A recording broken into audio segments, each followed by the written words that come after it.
Well, last year, Jaguar introduced the F-Type convertible, their halo car that really got a lot of attention. It sold well and the critics loved it. And now, a year later, they're introducing the Coupe. It's stiffer, it's more performance-oriented, and it has more power.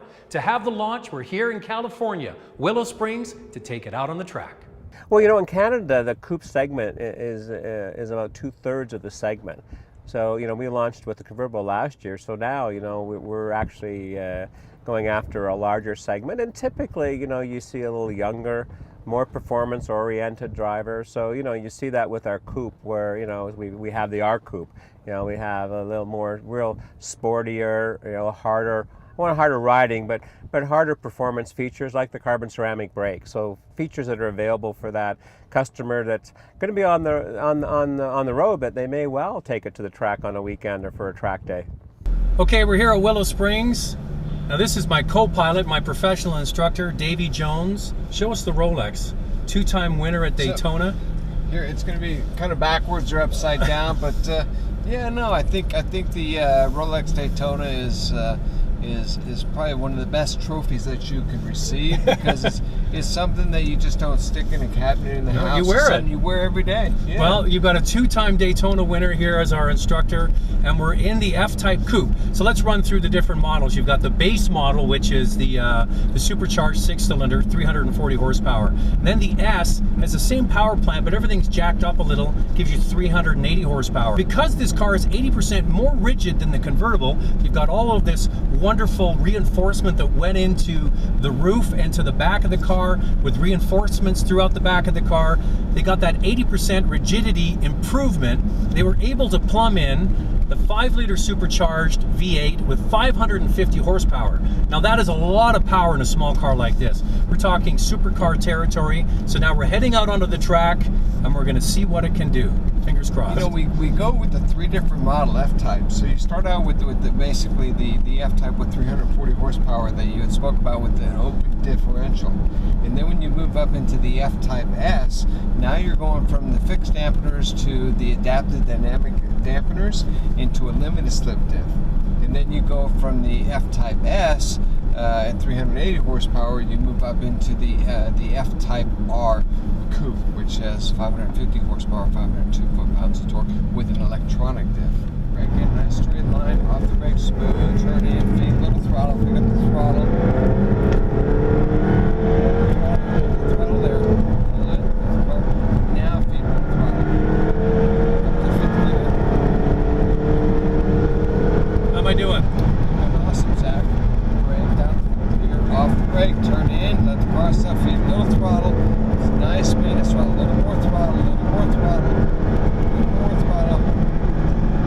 I mean, first time you've seen this track. Yeah. And I mean, you had the line down, and you were starting to really fine tune it. A lot of credit too to the vehicle. You know, I like to say with the F-Type that when you sit in it, you feel like you're part of the car. Mm-hmm. And when you drive it, you feel connected to the road. And when you feel that, you can adapt really quickly to it. Hey, it was awesome. Zach, very nice. Nice meeting you. Okay. Trade your Rolex. I gotta earn it. It's like racing for pinks. Now the F-Type Coupe R really was a beast to drive on the track. 550 horsepower, that's gobs of power. At my skill level, not even able to really fall into the full measure of the car. But here on the open road, it feels actually quite a civilized car. You don't feel like it's jerky on and off. The steering ratio is still very tight. I would describe the F-Type Coupe, first of all, as a driver's car, and also a very sharp car. Means that it's not really going to be a laid back and relaxed cruising car. It's going to be more of a car that demands your attention. 2 hands on the wheel, the steering is very tight, the throttle can be very sensitive if you click the performance switch here, and it gives you all of the rewards you've paid for, but can also be a good everyday driver. Now, in comparison to the F-Type convertible, the springs are firmer in this car, and you do notice that right away. Now, definitely, if you're going to drive one of these cars, pay attention to that in your daily commute, because it is choppier for sure, not as civilized and relaxed as some people might hope for, but when you push it to the edge, that's when this car really is going to show its true stripes. I do notice, obviously, with the V8 that you've got more bottom end torque and the car just loafs around the corners without having to strain it. The supercharged 6, you've got to use the gearbox more to get more out of the car. Now, here's something attractive about the F-Type Coupe.